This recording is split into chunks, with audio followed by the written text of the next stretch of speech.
Olá, eu sou o pastor Alberto Rodrigues e estou aqui mais uma vez com um vídeo, uma mensagem da palavra do Senhor, tirando dúvidas. Normalmente, além das pregações costumeiras do domingo, a gente sempre coloca ou estudos bíblicos, aquele que a gente está fazendo com o discipulado.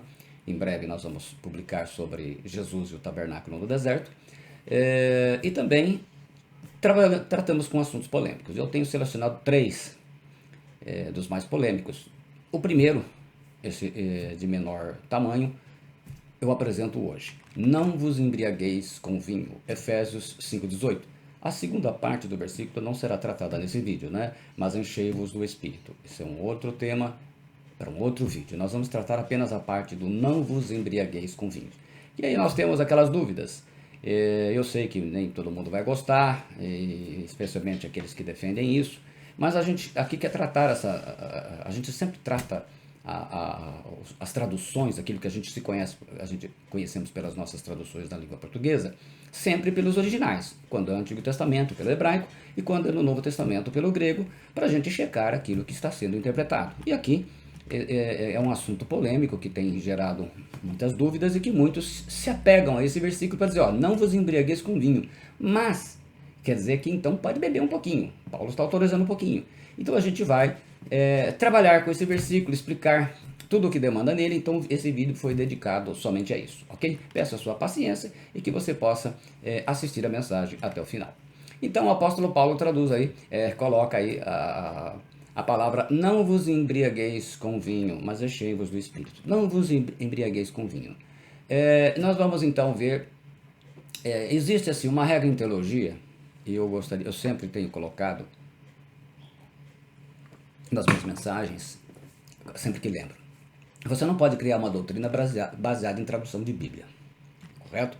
Esse versículo ele tem sido usado por cristãos e pastores como uma autorização do apóstolo Paulo para beber um pouquinho. Então, peraí, vamos com calma. Nós vamos analisar para ver o que quer dizer o versículo primeiro. Aí depois tiramos as conclusões, correto? Afirmam então os defensores da bebida, baseado nisto, que você pode beber, esse é um problema seu, problema de cada um. Agora, a gente não pode pegar versículos da Bíblia e distorcer o que ele quer dizer para a gente defender o que a gente quer, porque cada um usa a Bíblia, né? Você pode usar versículos a torta direita, mas espera aí, vamos com calma, vamos analisar se esse versículo ele te dá essa possibilidade realmente. Afirma então que o apóstolo Paulo diz que para não ficar bêbado, mas que pode beber um pouquinho. Será que o apóstolo Paulo autorizou beber com esse versículo? A gente está denotando aqui esse versículo, o que ele quer dizer, correto? Para entender esse versículo, a gente precisa responder a 5 perguntas. Sempre gosto de trabalhar com perguntas e respostas, porque isso ajuda muito no entendimento. A primeira, qual o contexto histórico em que o apóstolo Paulo escreveu esta carta e esse versículo? Então, a primeira coisa que a gente tem que ver qual foi o contexto histórico, porque é muito importante em Bíblia a gente entender, quando você vai entender, estudar um capítulo, um versículo, estudar um livro bíblico, o contexto histórico, religioso, social, financeiro, enfim, você tem que conhecer isso, e é lá, naturalmente, o texto original, porque do contrário, você vai fazer interpretação. Eu costumo sempre dizer isso, vocês vão ouvir muito dizer, é a mente ocidental tentando explicar a mente oriental da forma ocidental. Então ela vai distorcer mesmo, né? A segunda pergunta, qual o problema que havia na igreja de Éfeso que motivou esse versículo? De onde o apóstolo Paulo tirou esse versículo? O que realmente significa esse versículo no original grego do Novo Testamento? E como entender esse versículo em português? Que é muito importante, correto? O tradutor não dá para fazer tudo isso numa tradução, você imagina o tamanho que ia ficar a Bíblia. Vamos lá, qual que foi o contexto histórico em que o apóstolo Paulo escreveu esse versículo? E a carta em si, né? O contexto histórico. O hábito da embriaguez era tão universal entre as populações pagãs. Lembre-se que o apóstolo Paulo ele foi o apóstolo dos gentios, ele pregou para pagãos. Ele, no começo um pouquinho só com os judeus, mas o ministério dele, a essência do ministério dele foi com os gentios, com os pagãos, né? Dos quais os cristãos gentios de Éfeso vieram em sua conversão, que tal era o contraste realmente apropriado. Então assim, era comum, a prática dos povos onde o apóstolo Paulo pregou, era o quê? Os povos bebiam mesmo, o pessoal era, no linguajar do português, cachaceiro mesmo. Eles bebiam sem piedade, correto? Então ele foi evangelizar no linguajar hoje, cachaceiro pingaiado. Ele foi evangelizar um povo acostumado a beber pra caramba.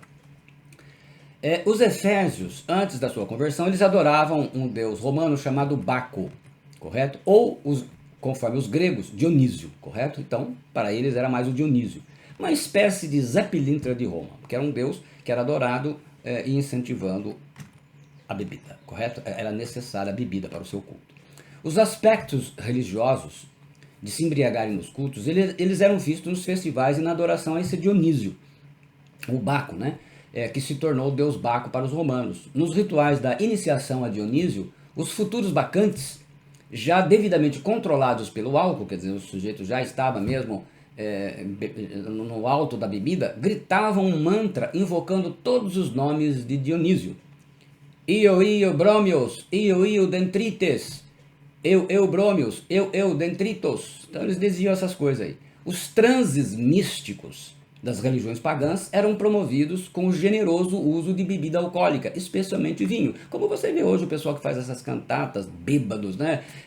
Vão nas brincadeiras, voltam bêbado e faz isso. Eles faziam, só que eles faziam isso no culto, para a adoração do seu Deus.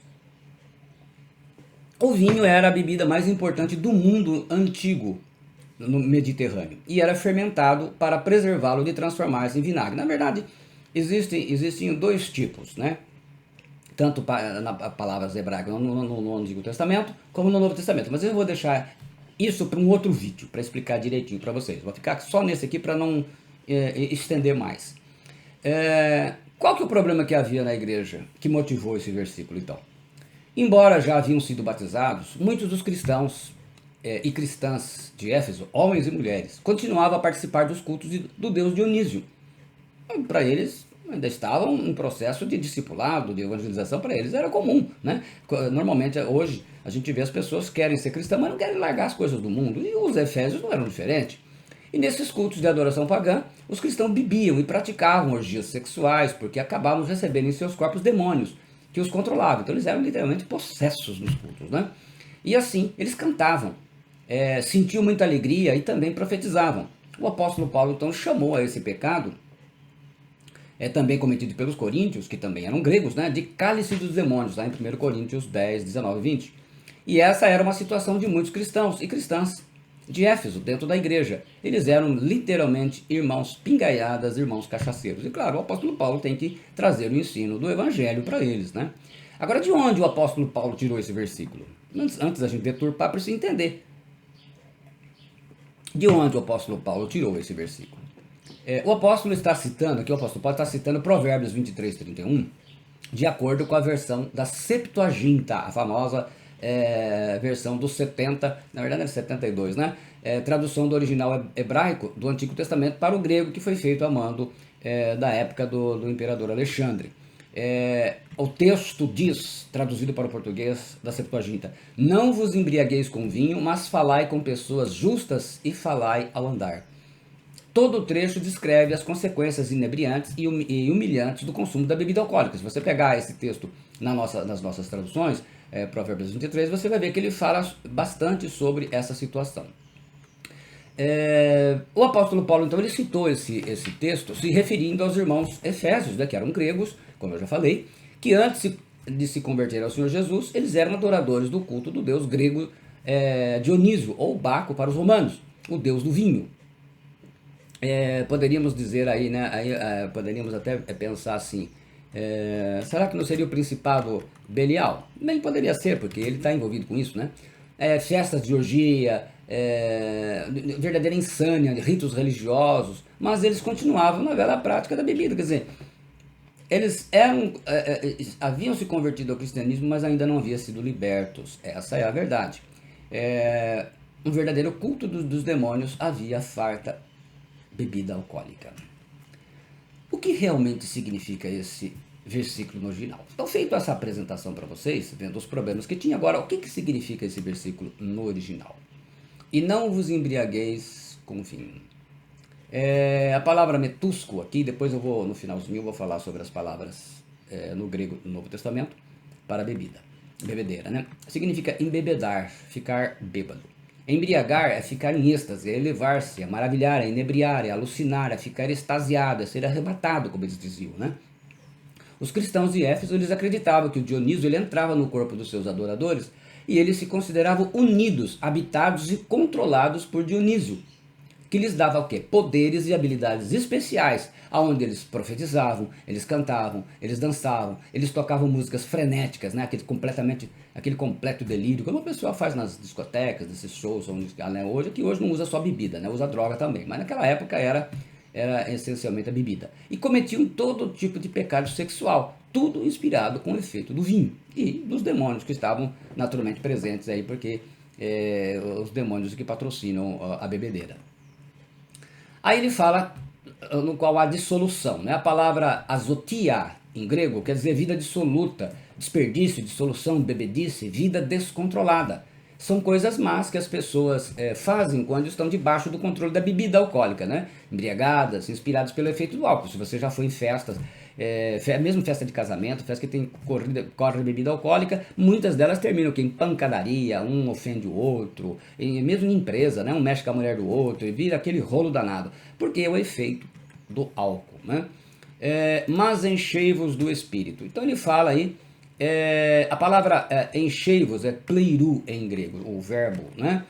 Encher completamente, encher, abastecer, encher até completar. Cumprir, é fazer a vontade de Deus, é encher até a boca, né? Alguma coisa nesse sentido. A ideia da palavra é controle, no original. Ou você é controlado por Dionísio, quer dizer, o efeito da bebida alcoólica, ou, que hoje, em vez de ser Dionísio, seria o Zé Pilintra. Ou você é controlado pelo Espírito Santo. Então ele está colocando para você uma situação de escolha, na verdade, né? Pelo original grego, nós temos aqui uma antítese. Então, assim, temos que analisar homilética e gramaticalmente esta frase. Então, assim, pelo original grego, nós temos aqui uma antítese. Você vai dizer, pastor, eu não entendo o que é uma antítese. Muito bem, eu vou traduzir para você. É uma figura que ela apresenta dois pensamentos ou duas palavras de sentido contrário, uma contra a outra, e exige uma escolha. Então, por exemplo, vou dar exemplos que você pode entender, possa entender, e depois eu volto no texto original. O que é uma antítese? Olha, ou você é santista, ou você é palmeirense. Ou você é corintiano, ou você é são paulino. Ou você é de Cristo, ou você é do diabo. Ou você é honesto, ou você é corrupto. Ou você se enche de vinho, ou você se enche do Espírito Santo. É uma antítese que ele está fazendo aqui. Não é autorização para nada, é uma antítese. São duas palavras, ele colocou em xeque. Duas opções, você tem que fazer uma. Para o ímpar. É isso daí que ele está fazendo para você. Ou você é controlado pelo vinho, ou você é controlado pelo Espírito Santo. Não adianta querer abraçar as duas coisas, correto? O verbo grego, ele está no modo imperativo. Então é um mandamento autoritativo de Deus. Ele é uma ordem do Senhor. Continue se enchendo do Espírito Santo. O verbo ele está no plural. É uma ordem a toda a comunidade cristã. Enchei-vos. Vocês devem se encher do Espírito Santo. Em terceiro, o verbo está na voz passiva. Deixai o Espírito Santo encher vocês, isto é, controlar a vida de vocês. É isso que ele está dizendo. Completamente diferente de tradução. Claro, gente, eu estou fazendo uma análise sintática, uma análise pelo original. Estou trazendo de um outro idioma. Lembre-se que o apóstolo Paulo não escreveu em português, ele escreveu em grego. E ele escrevia muito bem o grego koiné. E ainda por cima. Então, assim, eu estou vendo. O verbo grego está no modo imperativo, por ser uma ordem. Ele está no plural, então é a toda a comunidade, não apenas um. Ele está na voz passiva, quer dizer, deixe o Espírito Santo controlar a vida de vocês. E por último, né, quarto, o verbo está no tempo presente de ação contínua. Quer dizer, nós devemos continuar ficando cheios do Espírito Santo a cada dia. Então é uma coisa contínua. Todo dia o Espírito Santo precisa estar controlando a nossa vida, para que a gente possa andar no Espírito e não na carne. Andando na carne, nós vamos para o vinho. Andando no Espírito, nós somos controlados pelo Espírito Santo. Ele nos enche, nos controla e nós não temos necessidade de mais nada. Pastor, mas... Bom, gente, é o que diz o texto. Eu não posso mentir para vocês, eu não vou agradar as pessoas mentindo. É o texto, análise sintática desse texto. Então, assim, se a gente fosse fazer um comparativo, a gente poderia colocar 9 situações para a gente fazer um comparativo de tudo que eu expliquei para vocês. O vinho O controle do vinho e o controle do Espírito Santo. Então lá, vinho, ele controla a pessoa. O Espírito Santo também controla a pessoa, convertido, que nasceu de novo. O vinho controla a pessoa que não nasceu de novo, a pessoa na carne. Segundo, o vinho faz a pessoa bestial, ela fala um monte de besteira, bobagem. O Espírito Santo faz a pessoa celestial, ele vai dando a ela o caráter de Cristo, então ele vai se tornando cada vez mais obediente à palavra de Deus. Terceiro, o vinho promove pecados sexuais. Comparativo, o Espírito Santo promove a santidade. Quarto, o vinho inspira a cantar canções de bares. O comparativo, o Espírito Santo inspira a cantar salmos, hinos e cantos espirituais que ele coloca logo a seguir no versículo 5 de Efésios. Quinto, o vinho produz alegria passageira. A pessoa fala, nós estamos alegres, estamos todo mundo alegre. O Espírito Santo faz-nos alegrar-nos no Senhor. Então é um contraste isso, é um contraste, é uma escolha a ser feita. Sexto, o vinho dá poder para cometer erros graves. O sujeito cria coragem, toma uma bebidinha para criar coragem. O Espírito Santo nos dá poder para vencer, ele nos dinamita, o que está escrito lá em Atos 1:8. Sétimo, o vinho, ele habita no vício até a morte. Quer dizer, não é só pela quantidade, é pela dependência. A pessoa fica dependente da bebida a vida inteira. Bebe, eu bebo um pouquinho, mas bebe sempre, né? Está sempre necessitando beber. Ou tem aqueles que bebem à vontade mesmo e todo dia está aí, como o pessoal fala, está mais bêbado que um gambá. O contraste, o Espírito Santo habita no crente sendo Deus. Então ele nos dá a vida eterna. Isso vem pelo Espírito Santo. Sétimo, o vinho deixa bêbado. O Espírito Santo parece bêbado com tanto poder, mas não está bêbado. A gente vai ilustrar isso já já. E por último, o vinho traz loucuras na vida da pessoa. E o contraste, o Espírito Santo traz sabedoria na vida da pessoa. Então, são comparativos. É uma escolha, que o apóstolo Paulo estava dizendo isso para os cristãos. Podemos resumir assim: vocês devem constante e continuamente deixar que o Espírito Santo controle as suas vidas. O exemplo está em Atos 2:4 e 2:5, 2:15, 17. Pareciam bêbados, mas estavam cheios do Espírito Santo. Como que a gente pode entender esse versículo em português? Ainda mais, estamos traduzindo e especificando bem para você entender bem. Não vos embriagueis com vinho. Será que eu posso beber um pouquinho? Para você entender o que o apóstolo colocou uma antítese nesse versículo, ele exigiu uma escolha. Vamos substituir a palavra vinho. Eu vou substituir por veneno de rato. E não vos embriagueis com veneno de rato. Ele está dizendo para a gente que a gente pode tomar só um pouquinho de veneno de rato? Não, né? Então assim, não adianta eu querer enxergar no texto aquilo que ele não diz, correto? Você poderia colocar aí qualquer outro tipo de veneno de cobra, sei lá, qualquer coisa nesse sentido. Então você vai ver que o texto não condiz, né? Não vos embriagueis, quer dizer, que não seja controlado, não entre nisso. Para você ser controlado, você tem que ingerir. Então é uma palavra bastante definitiva, correto? Ela não dá. Há outras passagens da Escritura onde existe uma antítese, uma contraposição entre vinho e Espírito Santo. Por exemplo, Ana estava orando e o sacerdote ali, ele supõe erradamente que Ana tinha bebido vinho. No entanto, Ana havia falado no coração pela enorme aflição que sentia por não poder ter um filho. Em 1 Samuel 1:13, 14 diz assim: porquanto Ana no seu coração falava, só se movia os seus lábios, porém não se ouvia sua voz, pelo que Eli a teve por embriagada. E disse-lhe Eli: até quando estarás tu embriagada? Aparte de ti o teu vinho. Mas Ana logo respondeu ao sacerdote Eli. Porém Ana respondeu: não, senhor meu, eu sou uma mulher atribulada de espírito. Nem vinho nem bebida forte tenho bebido. Bebida forte aqui era o nome que se dava para cerveja. Porém, tenho derramado a minha alma perante o Senhor. Não tenhas pois a tua serva por filha de Belial, porque os filhos de Belial é que bebem, né? Belial, o principado. Porque da multidão dos meus cuidados e do meu desgosto tenho falado até agora. Então, se você ficou curioso em conhecer o Belial, entender por que ele é o responsável por bebida, entre tantos pecados, assista os meus vídeos Principados e Potestades. Já tenho acho que uns 3 vídeos falando sobre eles. Quando o Espírito Santo encheu os 120 discípulos que começaram a igreja, em Pentecostes, as pessoas pensavam que eles estavam embriagados às 9 horas da manhã. Está escrito lá, Atos 2:13. E outros zombandos diziam, estes homens estão cheios de vinho novo. Literalmente o grego diz, estes homens estão cheios com vinho doce. Mas o apóstolo Pedro logo explicou, segundo, Atos 2, 14 e 15. Mas Pedro, pondo-se em pé com os 11, levantou a sua voz e disse-lhes, homens da Judéia, e todos vós que habitais em Jerusalém, seja-vos isto conhecido, e escutai as minhas palavras, porque estes não estão embriagados, como imaginais, sendo esta a terceira hora do dia. Então ele coloca isso, gente. O cristão deve fazer uma escolha. Ou você é preenchido, cheio de bebida, ou você é preenchido pelo Espírito Santo. Não dá para fazer as duas coisas, correto? Mas você poderia dizer, mas não tem uma brechinha? A Escritura autoriza o crente a beber um pouquinho? Bom, para você tirar suas conclusões.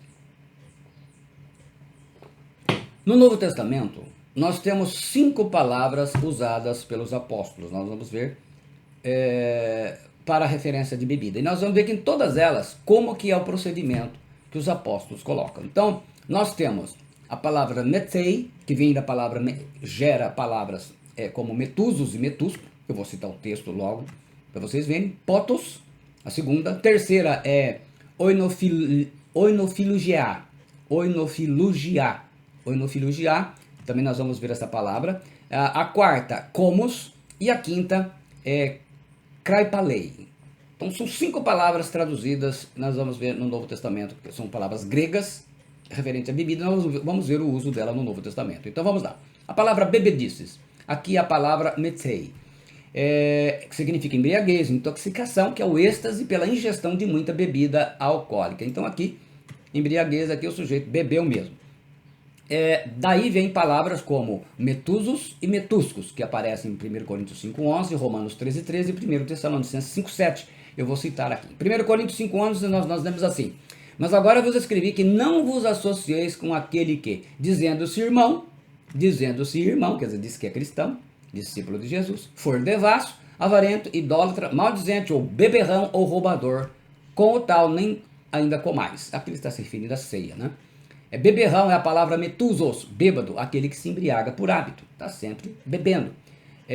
Em Romanos 13,13 ele cita, andemos honestamente como de dia, não em glutonarias, nem em bebedeiras, nem em desonestidades, nem em dissoluções, nem em contendas e inveja. A palavra bebedeiras é metei, que eu falei no começo. É o estado de quem ingeriu bebida alcoólica e ficou bêbado, né? A gente poderia dizer no linguajar brasileiro hoje, popular no país aí, é porre, é cachaceiro, é tiaporanga, é zuca, é truaca, é cacharamba, é pifama, é caroça, é tudo isso daí, tá?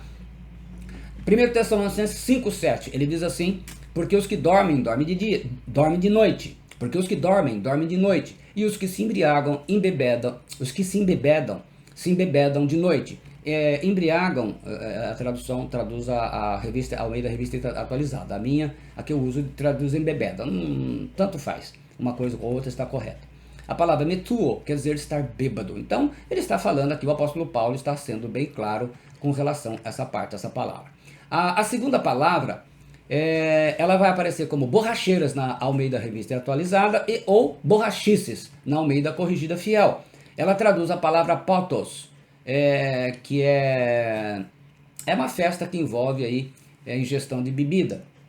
Nesse sentido, potos quer dizer uma rodada de bebida, é fazer beber bebida alcoólica, é o ato de beber, é o ato de farrear, é o drink social que se aprova, é o drink social. Então, borracheiro, por isso que ele fala de bebedices, nós vamos ver, em 1 Pedro ele fala assim, usando a revista atualizada, porque basta o tempo decorrido para ter executado a vontade dos gentios, né, dos pagãos, né, os hebreus chamam de goi, tendo andado em dissoluções, concupiscências, aí ele fala, borracheiras, orgias, bebedices e em detestáveis idolatrias. Então ele faz um contrapeso aqui, ele coloca as duas palavras, borracheiras e bebedices, porque as borracheiras eram drinks, e a bebedice era beber a lá vão ter mesmo, enquanto desce. É o pessoal que bebe um barril e ainda fala, cadê o resto?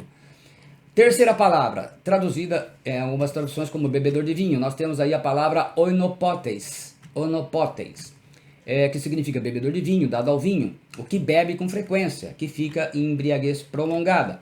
Esse texto aparece em Mateus 11:19, ele fala, veio o Filho do Homem que come e bebe e dizem, eis aí um glutão e bebedor de vinho, amigo de publicanos e pecadores, mas a sabedoria é justificada por suas obras. Então chamaram Jesus o quê? De um oinopotes, quer dizer, um bebedor de vinho. E ele não era assim, né?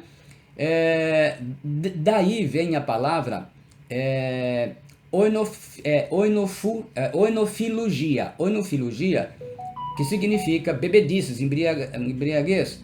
E nós vemos lá em 1 Pedro 4,3, agora eu vou ler a tradução da Corrigida Fiel, diz, porque é bastante que no tempo passado da vida fizéssemos a vontade dos gentios, e andando em dissoluções, concupiscências, borrachices, glutonarias, bebedices e abomináveis idolatrias. Então a palavra traduzida aqui como bebedices ou bebedeiras é essa palavra oinofilogia, que é um estado de quem ingeriu bebidas alcoólicas. Então ele faz o contraste entre borracheiras ou borrachices e bebedices. Então são duas palavras, cada uma com significado. Uma é o sujeito que bebe mais como um drink, o outro é o que bebe mesmo, é esse que normalmente acaba indo até, tendo que se internar, porque ele se torna alcoólatra, aí passa a virar doença, né?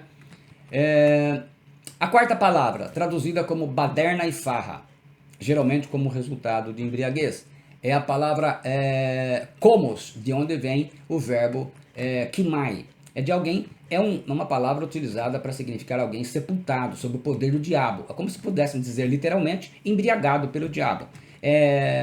Ela era uma palavra que se referia àquela procissão noturna e luxuriosa de pessoas bêbadas e galhofeira. Galhofeira é aquele sujeito que faz a pândega, né? Brincadeira muitas vezes de mau gosto.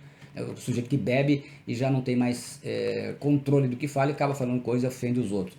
Após um jantar, eles desfilavam pelas ruas com tochas e músicas em honra ao deus Baco, ou algum outro deus, também dependendo da situação, e cantavam e tocavam diante de casa de amigos, amigas, e por isso ele geralmente era usado para festas e reuniões para beber, que se prolongava até a tarde e que favorecia a folia. Quer dizer, eles baravam a madrugada, amanhecia o dia, como se faz hoje com carnaval, bailes aí, e muitas coisas onde o pessoal bebe à vontade e amanhece o dia fazendo... Mas só que eles faziam procissões nas ruas fazendo isso, então fazia aquela gandaia mesmo, né?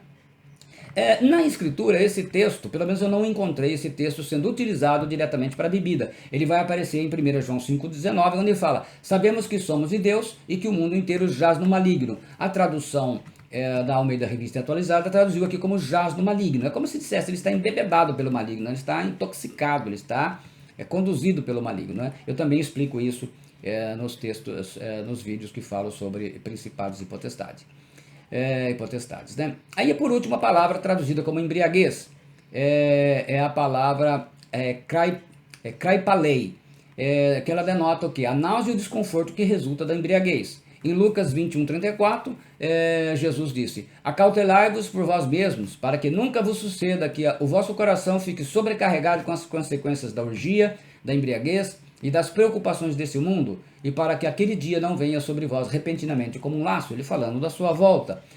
A palavra orgia aí é a tradução da palavra kraipalei, que significa uma tontura e dor de cabeça causados pelo excesso de bebida, né? Aqui no caso especificamente do vinho. É a ressaca do dia seguinte. Então, todas elas estão colocando, né, tanto Jesus, os ensinos de Jesus, todos eles nos afastam, os versículos eles nos afastam, os cristãos, da bebida, não tem como, né? Aí, também ainda para encerrar,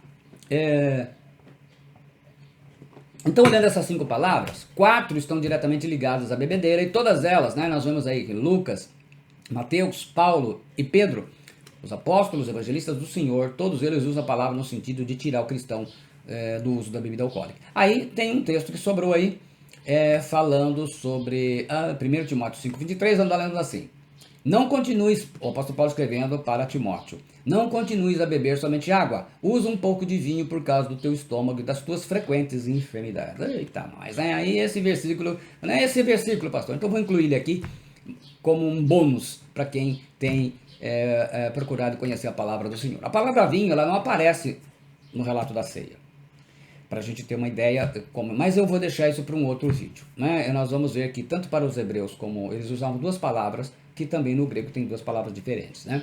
Timóteo vivia, como eu, frequentemente com problemas do estômago. Não havia naquele tempo omeprazol, pantoprazol, esomeprazol, cimetidina, não tinha essas coisas, correto? Então, já vai por aí. O vinho ele era considerado remédio na medicina clássica da antiguidade. Por exemplo, o Plutarco descreve o vinho para o estômago. Ele colocava isso. Hipócrates, ele fala de um enfermo que bebe somente água, causando assim graves transtornos para si. Por isso o aconselho a beber um pouco de vinho. No mundo antigo, para que vocês entendam, a água com frequência estava contaminada e transmitia muitas enfermidades. Não tinha naquela época filtros e purificadores de água como nós temos hoje, purificadores como o que eu uso, né, até por causa dessas questões do estômago, que tem 7 camadas. Você coloca um café preto, a água sai limpinha. Eles filtram bastante coisa, até mesmo bactérias e vírus, dependendo a qualidade que tem. Na época não tinha isso, então as águas eram frequentemente contaminadas, como eu estou dizendo. Por essas duas razões, o apóstolo Paulo, então, ele recomendou ao seu discípulo Timóteo que bebesse um pouco de vinho para tratar o seu estômago, sem comprometer o alto padrão de caráter que um pastor ou líder cristão tem que ter. O que demonstra que beber bebida alcoólica não era uma prática comum na vida dos cristãos primitivos. E ainda existem alguns tradutores que interpretam que talvez o apóstolo Paulo autorizou utilizar o outro, que não era alcoolizado. Mas no original aparece oinos, correto? Que era o vinho que realmente tinha álcool. Então não dá para pensar nisso, porque no original é oinos. Eu vou ter uma oportunidade que eu vou explicar sobre esses dois, aí inclusive mostrando a questão da ceia, né? Que na ceia não aparece nem nos evangelhos, Mateus e Lucas, e nem Paulo cita vinho na ceia, correto? Então nós vamos analisar e explicar isso com mais detalhes. Mas isso fica um vinho à parte, eu estou encerrando esse aqui. Bom, então, o que demonstra aqui, essa autorização do apóstolo Paulo, mostra duas coisas. Mostra, primeiramente, que a bebida alcoólica não era uma prática comum na vida dos cristãos primitivos. E ele, como líder, ele sabia disso. Ele já foi depois, aí já era um apóstolo também, era um evangelista e apóstolo. Então, Timóteo sabia do peso que isso representava, correto? Então, em Mateus, por exemplo, aparece a palavra ampelos, que é traduzido como fruto da videira. Não a palavra grega oinos, como aparece aqui. Então eles conheciam muito bem a diferença, tanto os hebreus como também os gentios, né, os pagãos, né, também conhecia bem isso. Então, fique aí. Então veja bem, nós então, resumindo isso daí, a gente viu que era um problema que a igreja tinha. Os cristãos, os efésios, eles se converteram vindo de uma prática que era comum naquela época, onde eles já faziam profecias e cânticos, todos com bebida, inclusive acabavam sendo muitas vezes incorporadas por esses demônios, quer dizer, era uma coisa terrível. Então eles continuaram essa prática, então o apóstolo Paulo vem e mostra para eles, não vos embriagueis, não sejam controlados pelo vinho, mas pelo Espírito Santo. Então, de fato, não tem como você interpretar, e como eu disse, substitua a palavra vinho por veneno, ou por água ras, né? Não vos embriagueis com água ras, não vos embriagueis com droga. Tenta desapausar um pouquinho, não seja controlado, porque a palavra aí, ela envolve controle. Eu espero que você tenha gostado, e eu sei que muitos não vão gostar, mas enfim, é isso que diz o texto, não dá para disfarçar e tentar enganar ninguém, correto? É isso que diz o texto original, então com base nesses textos que eu te apresentei, não tem como defender bebida alcoólica na vida de um cristão liberto, nascido de novo e guiado pelo Espírito Santo. Ou você faz uma coisa ou faz outra. Mas se você não fez ainda, se inscreva no meu canal, acione o sininho de notificações, eu te agradeço muito, que Deus te abençoe por isso. E peço, né, que você, se você gostou, deixe aí o seu like e compartilhe e ajude outras pessoas, tá bom? Que Deus te abençoe. E à medida do possível, com a graça de Deus, a gente vai preparando outras mensagens, a gente tem aí dois vídeos para tratar dois assuntos polêmicos. Um deles é um dos assuntos que eu andei vendo em alguns artigos na internet. A gente vê muitas coisas que tem deixado muitos irmãos com muita dúvida e morrendo de medo. E quero trabalhar muito nele. A blasfêmia contra o Espírito Santo. Até lá. Deus te abençoe em nome do Senhor Jesus Cristo. Obrigado.